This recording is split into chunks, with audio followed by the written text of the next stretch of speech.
What we did, I think worked out really well is we focused on, being educational. When I say being educational, from the get-go onwards, in fact, our first hire was, someone who wrote content. Content marketing is where we focused on. And another thing we did is we never gated the content.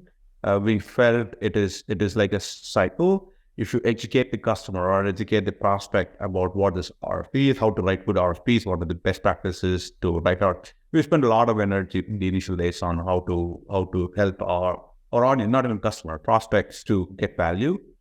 It translated into inbound lead. We even still we have a pretty solid inbound engine.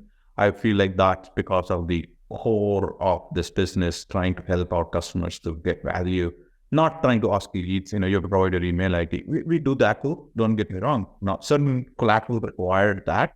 Certain collateral is a pre-educational thing, because we believe if we educate the customer at the very top of the funnel, it will eventually come to the bottom of the funnel, and it still proves to be the case. And at that time, it was even more rigorous. Back in the day, in the initial days, we said we want at least two blog posts a week. We started with.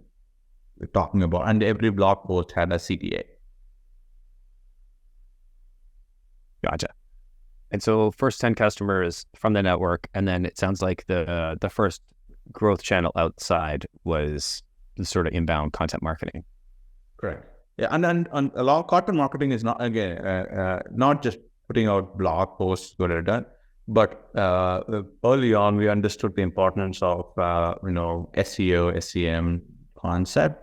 So that also, in combination with that, and the content, played a vital role for us.